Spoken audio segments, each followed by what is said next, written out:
Good afternoon all of you. आज दक्षिण भारत के प्रमुख चालुक्य संगम तथा चोल युग के प्रमुख महत्वपूर्ण प्रश्नोत्तरों को आपके सामने डिस्कस करेंगे। अगर आप चैनल में नए हैं तो प्लीज़ वीडियो को लाइक, सब्सक्राइब और शेयर कीजिएगा।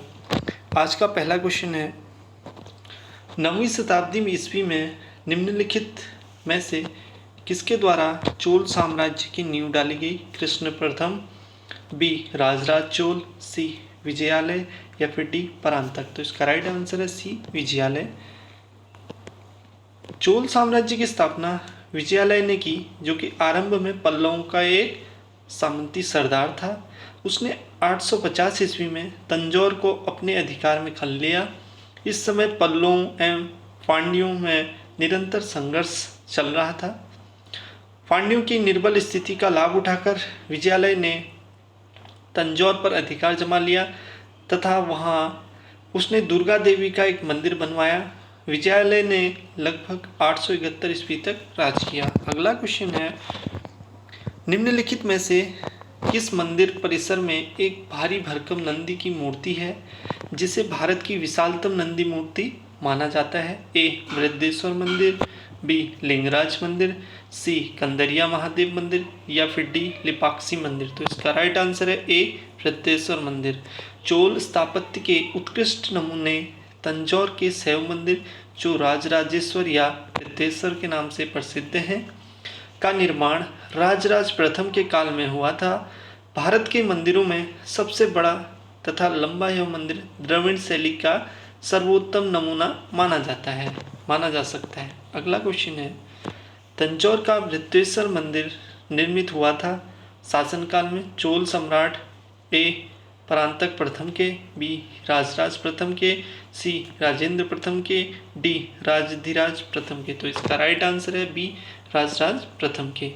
अगला क्वेश्चन है, चोलों का राज्य किस क्षेत्र में फैला था? ए विजयनगर, बी मालाबार तट, सी होयसर, डी कोरोमंडल तट, दक्कन के कुछ भाग। तो इसका राइट आंसर है डी। कृष्णा या तुंग भद्रा नदियों से लेकर कुमारी, अत्रि तथा विस्तृत भूभाग प्राचीन काल में तमिल प्रदेश का निर्माण करता था।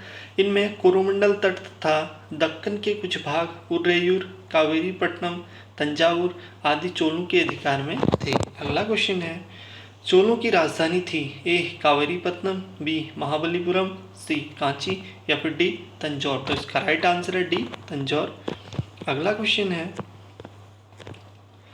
निम्नलिखित में कौन चोल प्रशासन की विशेषता थी? ए साम्राज्य का मंडनम में विभाजन, बी ग्राम प्रशासन की स्वायत्तता, सी राज्य के मंत्रियों को समस्त अधिकार या फिर डी कर संग्रह प्रणाली का सस्ता व उचित होना। तो इसका राइट आंसर है बी ग्राम प्रशासन की स्वायत्तता। चोल शासन की सबसे उल्लेखनीय विशेषता यह असाधारण शक्ति तथा क्षमता है जो स्वायत्त शासी ग्रामीण संस्थाओं के संचालन में परिलक्षित होती है। वस्तुतः इस काल में स्वायत्तता शासन पूर्णतः ग्रामों में ही क्रियान्वित किया गया। अगला क्वेश्चन है, चोल काल किसके लिए प्रसिद्ध था?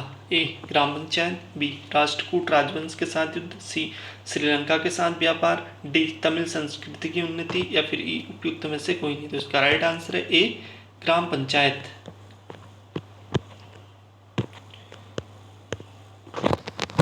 अगला क्वेश्चन है, चोल युग प्रसिद्ध था धार्मिक विकास के लिए, बी ग्रामीण सभाएं, सी राष्ट्रकूटों से युद्ध, डी लंका से व्यापार। तो इसका राइट आंसर है बी ग्रामीण सभाएं। अगला क्वेश्चन है, किस दक्षिण भारत राज्य में उत्तम ग्राम प्रशासन था? ए चेर, बी चालुक्य, सी चोल या फिर डी वातापी। तो इसका राइट आंसर है सी चोल। अगला क्वेश्चन है, कुशल ग्रामीण प्रशासन के लिए प्रसिद्ध राजवंश था? ए चोल, बी राष्ट्रकूट, सी चालुक्य या फिर डी पल्लव। तो इसका राइट आंसर है ए चोल। अगला क्वेश्चन है, कौन सा मध्यकालीन भारतीय साम्राज्य व्यापक स्तर पर स्थानीय सुशासन के लिए प्रसिद्ध था? ए चालुक्य, बी चोल, सी सोलंकी या फिर डी परमार। तो इसका राइट आंसर है बी चोल। अगला क्वेश्चन है, चोलों के अधीन ग्राम प्रशासन के बहुत से ब्यौरे जिन शिलालेखों में हैं वे कहाँ हैं? ए तंजावुर में, बी उरैयूर में, सी कांचीपुरम में या फिर डी उत्तर मेरूर में। तो इसका राइट आंसर है डी उत्तर मेरूर। चोलों के अधीन ग्राम प्रशासन में ग्राम सभा की कार्यकारिणी समितियों की कार्यप्रणाली का विस्तृत विवरण हम उत्तर मेरूर से प्राप्त लेखों से के माध्यम से प्राप्त करते हैं। प्रत्येक ग्राम में अपनी सभा होती थी जो प्राय केंद्रीय नियंत्रण से मुक्त होकर स्वतंत्र रूप से ग्राम शासन का संचालन करती थी। नेक्स्ट क्वेश्चन है,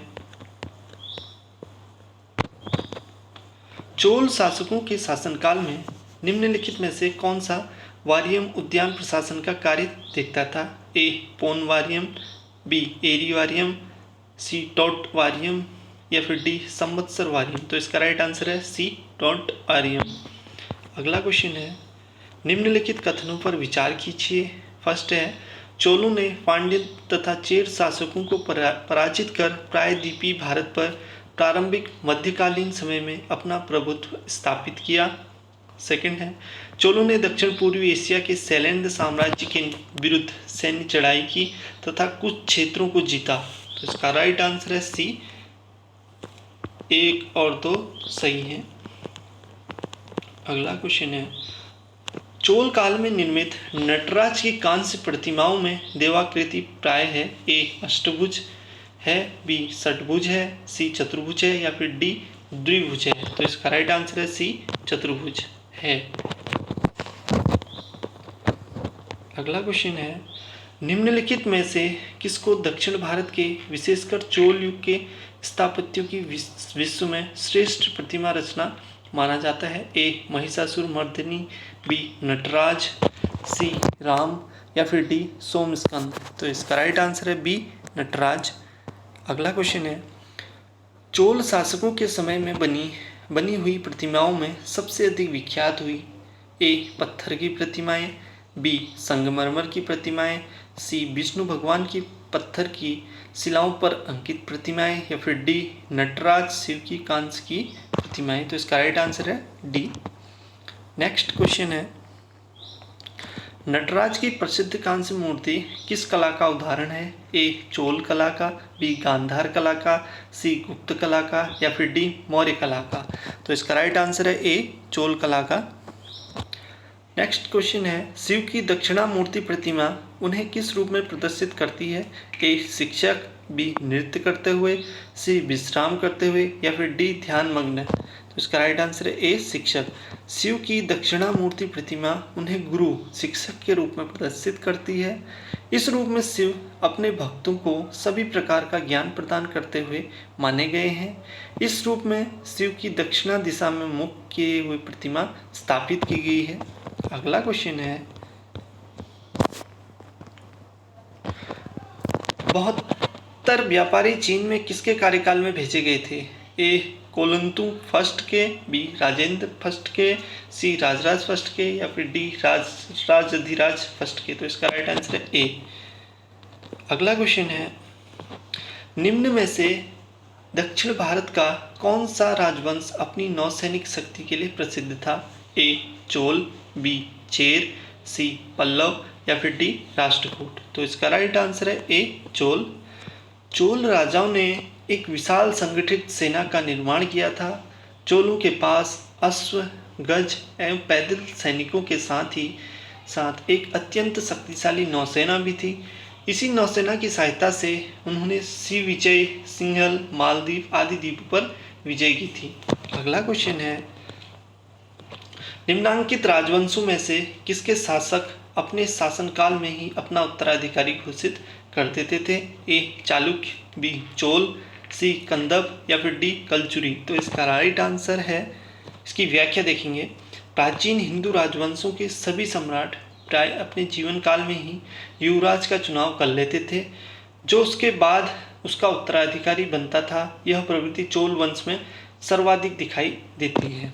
अगला क्वेश्चन है, निम्नलिखित चोल शासकों में जिसने बंगाल की खाड़ी को चोल झील का स्वरूप प्रदान किया वह कौन था? ए राजराज प्रथम, बी राजेंद्र प्रथम, सी अधिराज या फिर डी कुलोत्तुंग। तो इसका राइट आंसर है बी राजेंद्र प्रथम। नेक्स्ट क्वेश्चन है, गंगैकोंड चोलपुरम की स्थापना किसने की थी? ए राजराज प्रथम ने, बी राजाधिराज ने, सी राजेंद्र प्रथम ने या फिर डी विजयादित्य ने। तो इसका राइट आंसर है सी राजेंद्र प्रथम ने। निम्नलिखित में से किस चोल शासक को चोलगंगम नामक वृहद कृत्रिम झील बनवाने का श्रेय दिया जाता है? ए राजराज प्रथम को, बी राजेंद्र को, सी राजाधिराज को या फिर डी राजराज द्वितीय को। तो इसका राइट आंसर है बी राजेंद्र को। अगला क्वेश्चन है, किस चोल राजा ने जल सेना प्रारंभ की थी?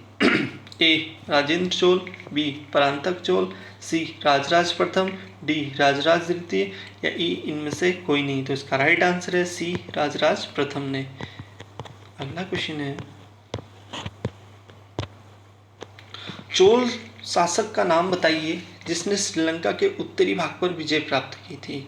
ए राजराज प्रथम, बी राजेंद्र प्रथम, सी परांतक प्रथम या फिर डी आदित्य प्रथम। तो इसका राइट आंसर है ए राजराज प्रथम। चोल शासक राजराज प्रथम ने सिंहल, जिसका नाम श्रीलंका है, पर आक्रमण करके उत्तरी सिंहल को जीतकर अपने राज्य में मिला लिया। विजित क्षेत्र में राजराज ने अनुराधापुर को नष्ट कर पोलोनरुआ को इस क्षेत्र की राजधानी बनाया और इसका नाम जन्नाथ मंगलम रखा। अगला क्वेश्चन है, चोल राजाओं के लिए एक ने सिलोन पर विजय प्राप्त की थी? ए आदित्य प्रथम ने, बी राजराज प्रथम ने, सी राजेंद्र प्रथम ने या फिर डी विजयालय ने। तो इसका राइट आंसर है सी राजेंद्र प्रथम ने। चोल राजा राजेंद्र प्रथम ने सिंहल द्वीप पर श्रीलंका विजय सिलोन श्रीलंका का कार्य पूर्ण किया था। यद्यपि राजराज प्रथम ने भी श्रीलंका पर आक्रमण कर वहां के कुछ प्रदेशों पर अपना अधिकार कर लिया था, किंतु संपूर्ण श्रीलंका पर उसका अधिकार नहीं हो पाया था। राजेंद्र प्रथम ने वहां के शासक महेंद्र पंचम को बंदी बनाकर चोल राज्य में भेज दिया, जहां 12 वर्षों बाद उसकी मृत्यु हो गई। संपूर्ण श्रीलंका पर राजेंद्र का अधिकार हो गया। अगला क्वेश्चन है, वह चोल राजा कौन था जिसने श्रीलंका को पूर्ण स्वतंत्रता दी और सिंहल राजकुमार के साथ अपनी पुत्री का विवाह कर दिया? ए कुलोत्तुंग प्रथम, बी राजेंद्र प्रथम, सी अधिराजेंद्र या फिर डी राजाधिराज प्रथम। तो इसका राइट आंसर है ए कुलोत्तुंग प्रथम ने। अगला क्वेश्चन है, नीचे दो कथन दिए गए हैं जिनमें से एक कथन ए दूसरे कथन को आर कहा गया है। कथन ए में हमें चोलों के विषय में उनके पूर्ववर्ती राजवंशों की अपेक्षा अधिक जानकारी है। आर चोल शासकों ने मंदिरों की दीवारों पर अभिलेख उत्कीर्ण करने का चलन प्रारंभ किया, जिनमें उनकी विजयों के ऐतिहासिक विवरण दिए गए। इसका राइट आंसर है ए। अगला क्वेश्चन है, भारत ने इतिहास के संदर्भ में निम्नलिखित युग्मों पर विचार कीजिए। एरिपत्ती भूमि जिसने मिलने वाला राजस्व अलग से ग्राम जलाशयों के रख रखाव के लिए निर्धारित कर दिया जाता है। सेकंड, तन्यूर एक अकेले ब्राह्मण अथवा एक ब्राह्मण समूह को दान में दिए गए ग्राम। तीसरा है घटिका, प्राय मंदिरों के साथ संबंध विद्यालय। तो इसका राइट आंसर है डी फर्स्ट और थर्ड।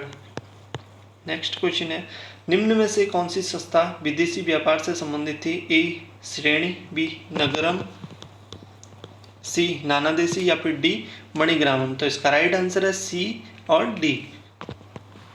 नेक्स्ट क्वेश्चन है, प्राचीन भारत का निम्नलिखित में से कौन सा महत्वपूर्ण व्यापारिक केंद्र उस व्यापार मार्ग पर था जो कल्याण को वेगी से जोड़ता था? ए तगर, बी श्रीपुर, सी त्रिपुरी या फिर डी ताम्रलिप्ति। तो इसका राइट आंसर है तगर। चालुक्य वंश का सबसे महान शासक कौन था? ए विक्रमादित्य, बी मंगलेश, सी पुलकेशिन द्वितीय या फिर डी पुलकेशिन प्रथम। तो इसका राइट आंसर है सी पुलकेशिन द्वितीय। नेक्स्ट क्वेश्चन है निम्नलिखित में से किस वंश द्वारा प्राय महिलाओं को प्रशासन उच्च पद प्रदान किए जाते थे? ए चोल, बी चालुक्य, सी पाल या फिर डी सेन। तो इसका राइट आंसर है बी चालुक्य। चालुक्य के शासनकाल में प्राय महिलाओं को उच्च पदों पर नियुक्त किया जाता था। अगला क्वेश्चन है चालुक्यों की राजधानी कहाँ थी? ए वातापी, बी श्रावस्ती, सी कांची या फिर डी कन्नौज। तो इसका राइट आंसर है ए वातापी। नेक्स्ट क्वेश्चन है कवि कालिदास के नाम का उल्लेख किस में हुआ है? ए इलाहाबाद स्तंभ लेख में, बी ऐहोल के उत्कीर्ण लेख में, सी अल्पादुदान लेख में या फिर डी हनुमनकोंडा उत्कीर्ण लेख में। तो इसका राइट आंसर है बी ऐहोल के उत्कीर्ण लेख में। अगला क्वेश्चन है संस्कृत के कवि और नाटककार कालिदास का उल्लेख हुआ है? ए पुलकेशिन द्वितीय के ऐहोल अभिलेख में, बी महिरभोज के ग्वालियर अभिलेख में, सी कुमारगुप्त प्रथम के कमरदंडा शिवलिंग अभिलेख में या फिर डी चंद्रगुप्त सेकंड के मथुरा स्तंभ अभिलेख में। तो इसका राइट आंसर है ए पुलकेशिन द्वितीय के ऐहोल अभिलेख में। अगला क्वेश्चन है किस शासक ने सिंहल द्वीप के विरुद्ध 642 ईस्वी में 2 समुद्री अभियान भेजा था? ए राजराजा राजाराम, बी नरसिंह वर्मन प्रथम, सी कीर्तिवर्मन प्रथम या फिर डी जयसिंह प्रथम। तो इसका राइट आंसर है बी नरसिंह वर्मन प्रथम ने। अगला क्वेश्चन है प्राचीन संस्कृत ग्रंथों में प्राय यवन प्रिय शब्द घोतक था? ए एक प्रकार के उत्कृष्ट भारतीय मलमल का, बी हाथीदांत का, सी नृत्य के लिए यवन राज्यसभा में भेजी जाने वाली नर्तकियों का या फिर डी काली मिर्च का। तो इसका राइट आंसर है डी काली मिर्च का। प्राचीन भारतीय काली मिर्च यूनानियों एवं रोमन वासियों को बहुत प्रिय थी, इसलिए प्राचीन संस्कृत ग्रंथों में इसे यवन प्रिय कहा गया है। इसकी यूनान एवं रोम में बहुत मांग थी। अगला क्वेश्चन है तोल्कापल्लियम ग्रंथ संबंधित है? ए प्रशासन से, बी विधि से, सी व्याकरण से या फिर डी उपयुक्त सभी से। तो इसका राइट आंसर है सी व्याकरण और काव्य से। अगला क्वेश्चन है संगम साहित्य में तोल्काप्पियम एक ग्रंथ है? ए तमिल कविता का, बी तमिल व्याकरण का, सी तमिल वास्तुशास्त्र का, डी तमिल समाजशास्त्र का। तो इसका राइट आंसर है तमिल व्याकरण का। अगला क्वेश्चन है शिवपादिकारम का लेखक था? ए इलेंको, बी पर्रण, सी करिकाल या डी विष्णु स्वामिनी। इसका राइट आंसर है ए इलिंगो। अगला क्वेश्चन है सूची 1 से सूची 2 के पदों को सुमेलित कीजिए। सूची 1 में तिरुकुल्लरल प्रेम कथा। इसका राइट आंसर है डी।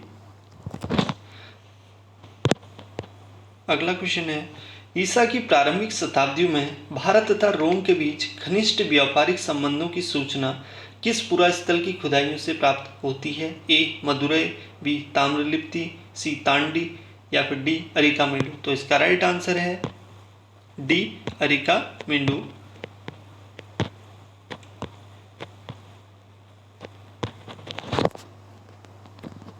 अगला क्वेश्चन है निम्नलिखित में से कौन सा बंदरगाह पोडेंकू के नाम से दी पेरिप्लस ऑफ द इरिथियन सी के लेखक को ज्ञात था? ए अरिकामेडु, बी ताम्रलिप्ति, सी कोरेके या फिर डी बारबेरिकम। तो इसका राइट आंसर है ए अरिकामेडु। अगला क्वेश्चन है रोमन बस्ती कहाँ से प्राप्त हुई है? ए कालीबंगा से, बी अरिकामेडु से, सी रंगपुर से या फिर डी सतारा से। तो इसका राइट आंसर है बी अरिकामेडु से। एम्फोरा जार होता है? एक छिद्रयुक्त जार, बी लंबा एवं दोनों तरफ हत्तेदार जार, सी चित्रित धूसर जार या फिर डी काला और लाल मिट्टी का जार। तो इसका राइट आंसर है बी लंबा एवं दोनों तरफ हत्तेदार जार। अगला क्वेश्चन है, निम्नलिखित राजवंशों में किसका उल्लेख संगम साहित्य में नहीं हुआ है? ए कंदक, बी चेर, सी चोल या फिर डी पांड्य। तो इसका राइट आंसर है ए। संगम साहित्य में केवल चोल, चेर और पांड्य राजाओं उद्भव का विकास विवरण प्राप्त होता है।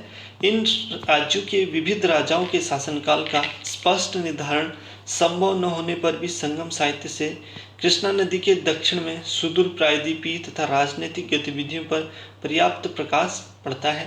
अगला क्वेश्चन है, निम्नलिखित में से कौन एक तमिल देश के संगम युग का राजवंश नहीं था? ए चेर, बी चोल, सी पल्लव या फिर डी पांड्यन। तो इसका राइट आंसर है सी पल्लव। अगला क्वेश्चन है,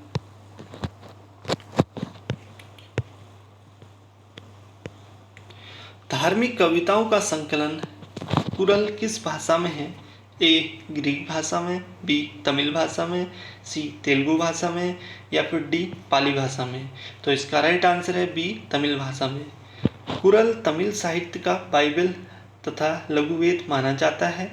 इसे मुप्पाल भी कहा जाता है। इसकी रचना सुप्रसिद्ध कवि तिरुवल्लुवर ने की थी। अनुश्रुतियों के अनुसार तिरुवल्लुवर ब्रह्मा के अवतार थे।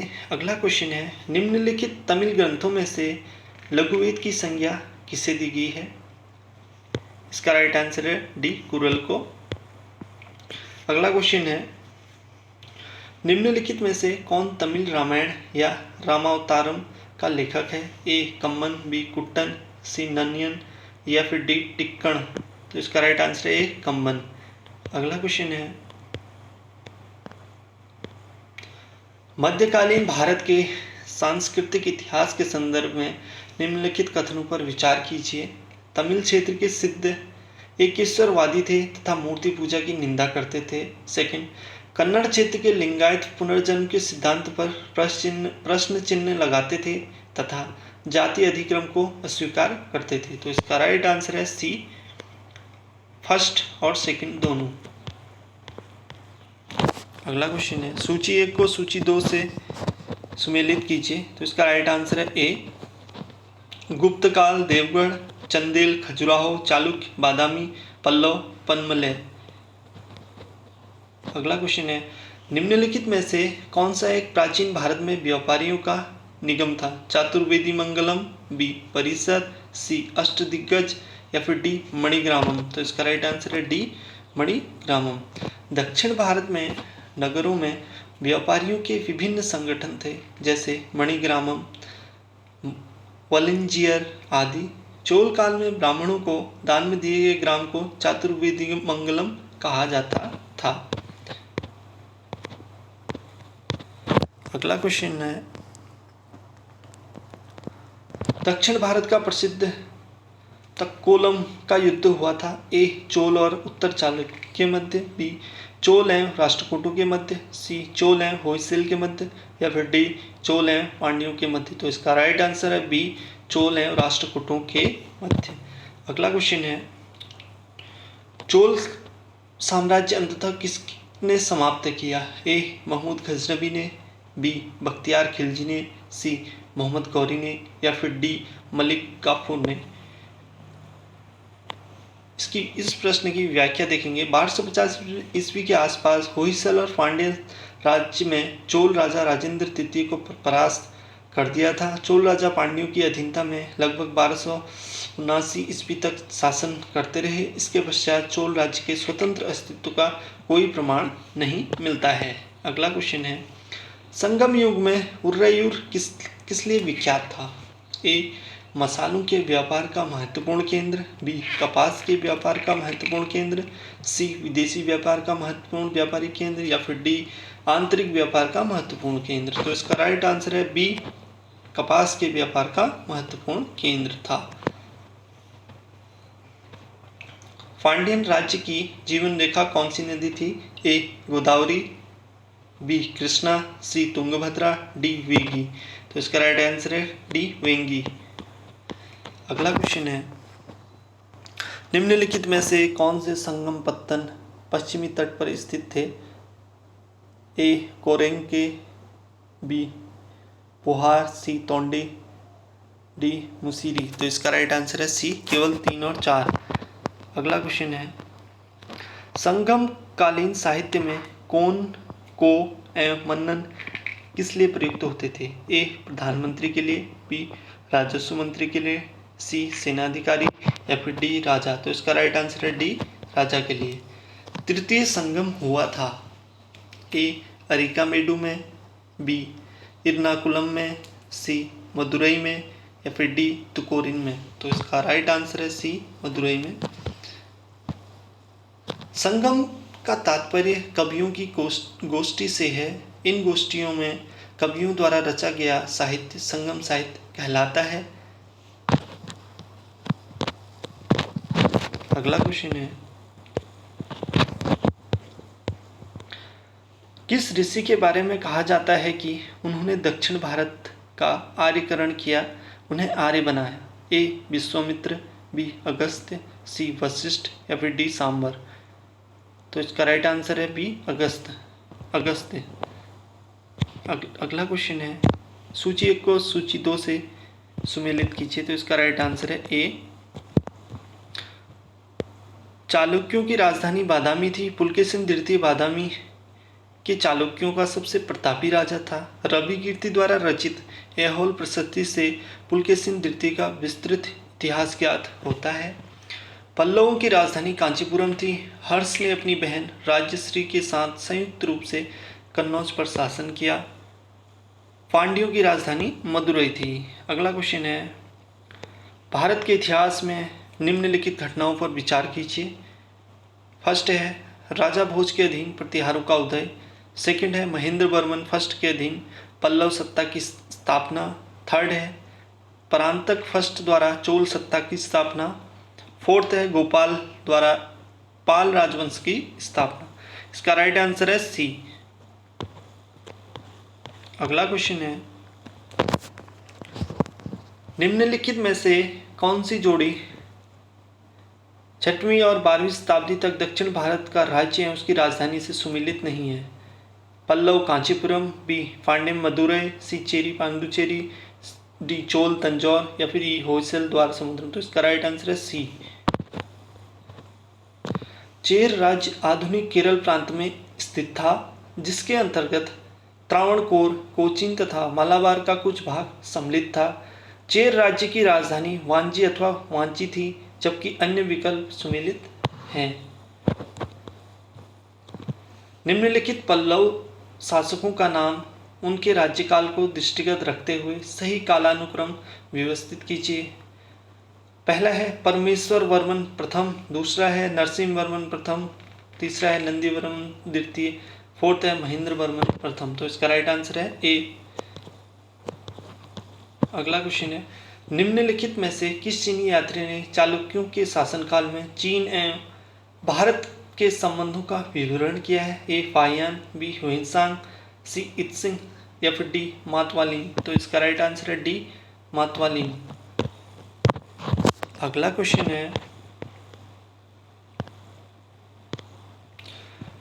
किस चालुक्य ने उत्तर भारत पर शासन नहीं किया है? ए चालुक्य।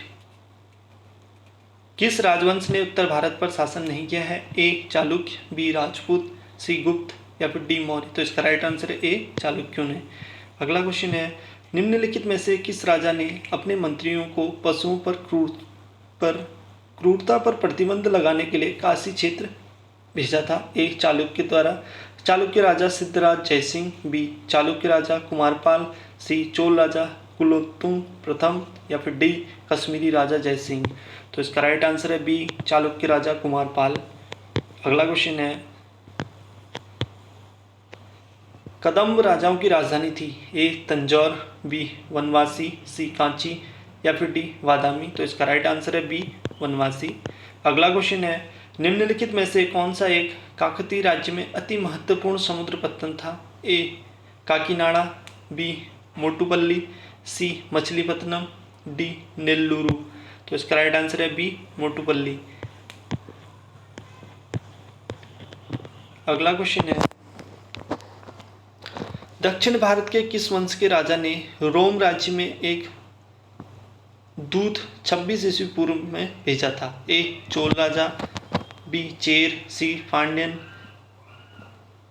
डी चालुक्य। तो इसका राइट आंसर है सी। अगला क्वेश्चन है, मीनाक्षी मंदिर स्थित है? ए मदुरई में, बी पुदुकोट्टे में, सी श्रीरंगम में, या फिर डी तंजावुर में। तो इसका राइट आंसर है ए मदुरई में। मीनाक्षी मंदिर मदुरई में स्थित है। दातव्य है कि मदुरई पांड्यों की राजधानी थी। संगम काल में प्रथम एवं द्वितीय संगम यहीं आयोजित किए गए थे। इनकी अध्यक्षता क्रमशः आचार्य अगस्त और नक्कीरर ने की थी। अगला क्वेश्चन है, मीनाक्षी मंदिर कहाँ अवस्थित है? ए चेन्नई में, बी कोलकाता में, सी मदुरई में, या फिर डी महाबलीपुरम में। तो इसका राइट आंसर है सी मदुरई में। अगला क्वेश्चन है, सुमेलित कीजिए। ए मीनाक्षी मंदिर, बी वेंकटेश मंदिर। तो इसका राइट आंसर है बी। मीनाक्षी मंदिर का निर्माण पांड्यों ने अपनी राजधानी मदुरई में करवाया था। महाकाल मंदिर उज्जैन में तथा वेंकटेश्वर मंदिर तिरुमाला आंध्र प्रदेश में स्थित है। वेल्लूर मठ में रामकृष्ण मिशन की स्थापना 1897 ईस्वी में कोलकाता में स्वामी विवेकानंद द्वारा की गई थी। अगला क्वेश्चन है, दक्षिण भारत के मंदिर के आकर्षक द्वार क्या कहलाते हैं? ए शिखर, बी गोपुरम, या सी देवालय, डी मंडपम, या ई इनमें से कोई नहीं। तो इसका राइट आंसर है बी गोपुरम।